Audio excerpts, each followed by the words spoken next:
hambaku akan berhasil. Ia akan ditinggikan, disanjung, dan dimuliakan. Seperti banyak orang tertegun melihat dia, rupanya begitu buruk, tidak seperti manusia lagi, dan tampaknya tidak seperti anak manusia lagi.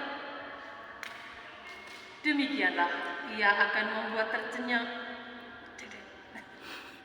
Terus. Tercengang. Banyak bangsa, dan raja-raja akan mengatupkan mulutnya melihat dia. Sebab apa yang tidak diceritakan kepada mereka akan mereka lihat, dan apa yang tidak mereka dengar akan mereka pahami. Maka mereka berkata, siapakah yang percaya kepada berita yang kami dengar? Kepada siapakah tangan kekuasaan Tuhan dinyatakan? Laksana sebuah taruh, hamba Yahweh tumbuh di hadapan Tuhan, dan bagaikan tunas ia muncul dari tanah gersang. Ia tidak tampan, dan semarak pun tidak ada padanya. Kita tidak tertarik untuk memandang dia. Keindahan pun tidak ada padanya. Maka kita tidak suka padanya. Ia dihina dan dihindari orang. Dia seorang penuh kesengsaraan. Dia seorang yang tahu apa artinya menderita kesakitan.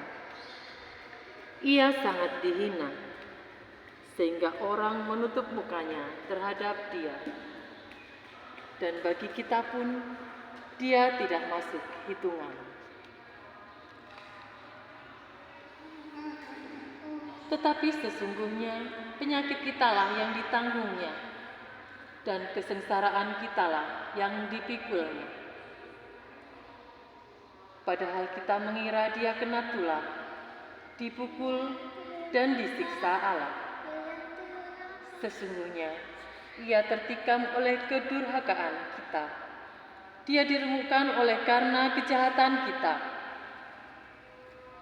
Derita yang mendatangkan keselamatan bagi kita ditimpakan kepadanya, dan oleh bilur-bilurnya kita menjadi sembuh. Kita sekalian sesat seperti domba, masing-masing mengambil jalan sendiri. Tetapi Tuhan telah menimpakan kepadanya kejahatan kita sekalian. Dia dianiaya, tetapi dia membiarkan diri ditindas dan tidak membuka mulutnya, seperti anak domba yang dibawa ke tempat pembantaian, seperti induk domba yang keluh di depan orang-orang yang mencukur bulunya. Ia tidak membuka mulutnya. Sesudah ditahan dan diadili, ia digiring dan dihukum mati. Tentang nasibnya, siapakah yang peduli? Sungguh, ia terputus dari dunia orang hidup. Karena kedurhakaan umatku, ia kena tulah. Orang menggali kuburnya di tengah-tengah orang jahat, dan waktu mati, ia berada di antara orang-orang durhaka. Sekalipun ia tidak berbuat kekerasan, dan tipu muslihat tidak ada dalam mulutnya. Tetapi Tuhan berkehendak meremukkan dia dengan sengsara, dan apabila dia menyerahkan dirinya sebagai kurban silih, ia akan melihat keturunannya. Umurnya akan lanjut, dan kehendak Tuhan akan terlaksana karena dia. Sesudah mengalami kesengsaraan jiwa, ia akan melihat terang dan akan dipuaskan. Sebab demikianlah firman Tuhan, hambaku itu sebagai orang saleh yang akan menyelamatkan banyak orang oleh hikmat-Nya dan kejahatan mereka ditanggungnya. Sebab itu aku akan memberikan kepadanya orang-orang besar menjadi miliknya, dan ia akan memperoleh orang-orang kuat sebagai jarahan. Ini semua sebagai ganti, karena ia telah menyerahkan nyawanya kepada maut, dan telah rela berhitung di antara kalangan kaum durhaka. Padahal dia menanggung dosa orang banyak dan berdoa untuk orang-orang yang jahat. Demikianlah sabda Tuhan. Terpujilah Kristus.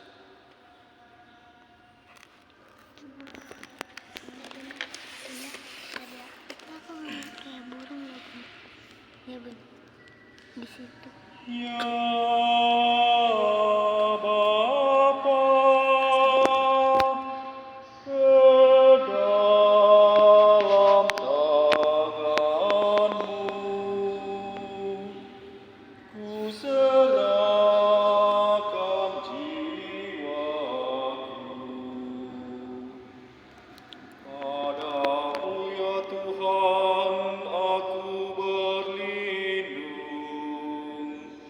Jangan sekali-kali aku mendapat malu. Luputkanlah aku oleh karena keadilan-Mu. Ke dalam tangan-Mu ku serahkan nyawaku. Sudilah membebaskan daku ya Tuhan, Allah yang setia. Tinggi. Ya Bapa, ke dalam tangan-Mu ku serahkan jiwaku. Di hadapan semua lawanku aku tercela. Tetangga-tetanggaku merasa jijik. Pada kehandalanku aku merasa ngeri. Mereka yang melihat aku cepat-cepat menyingkir.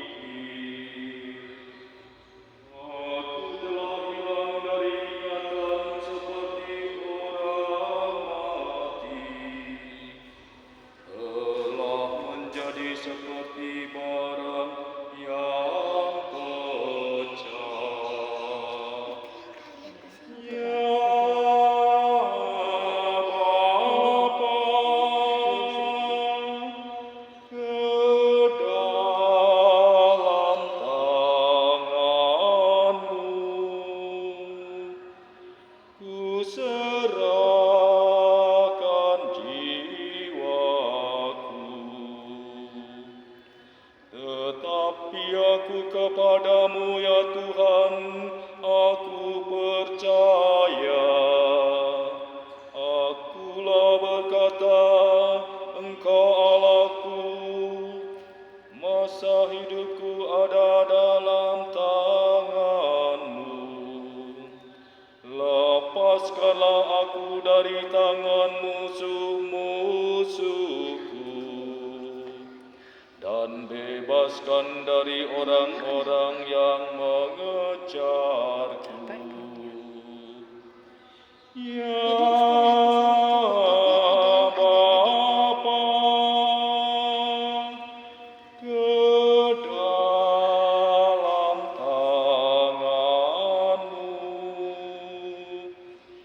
ku serahkan jiwaku. Buatlah wajah-Mu bercahaya atas hamba-Mu. Selamatkanlah aku oleh kasih setia. kuatkanlah dan teguhkanlah hatimu. Semua orang yang berharap kepada Tuhan. Ya Bapa, ke dalam tangan-Mu ku serahkan jiwaku.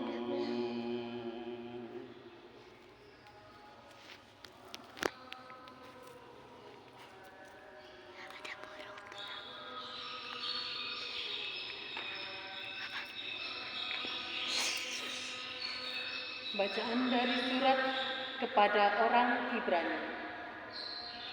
Saudara-saudara, kita sekarang mempunyai Imam Agung yang telah melintasi semua langit, yaitu Yesus, Anak Allah. Maka baiklah kita teguh berpegang pada pengakuan iman kita. Sebab Imam Agung yang kita punya bukanlah Imam Agung yang tidak dapat turut merasakan kelemahan kita. Sebaliknya, ia sama dengan kita.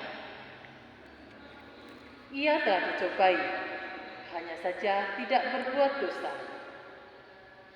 Sebab itu, marilah kita menghampiri tahta kerahiman Allah dengan penuh keberanian, supaya kita menerima rahmat dan menemukan kasih karunia untuk mendapat pertolongan pada waktunya. Dalam hidupnya sebagai manusia, Yesus telah mempersembahkan doa dan permohonan dengan ratap tangis dan keluhan kepada Dia yang sanggup menyelamatkannya dari maut. Dan karena kesalehannya, ia telah didengarkan. Akan tetapi sekalipun anak, ia telah belajar menjadi taat. Ini ternyata dari apa yang telah dideritanya. Dan sesudah mencapai kesempurnaan, ia menjadi pokok keselamatan abadi bagi semua orang yang taat kepadanya. Demikianlah sabda Tuhan.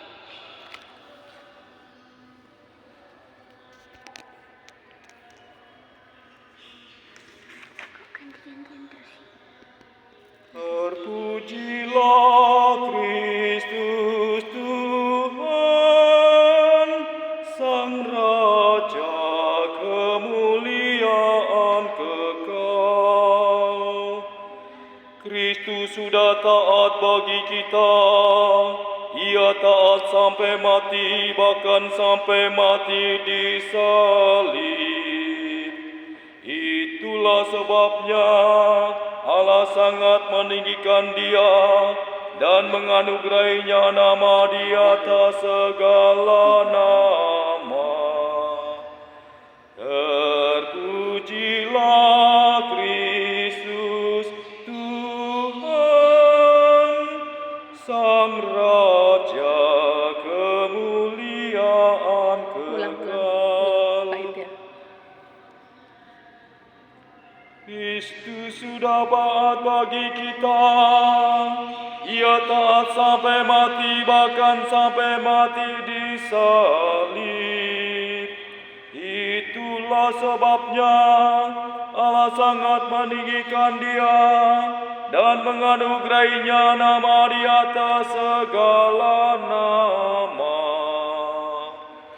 Terpujilah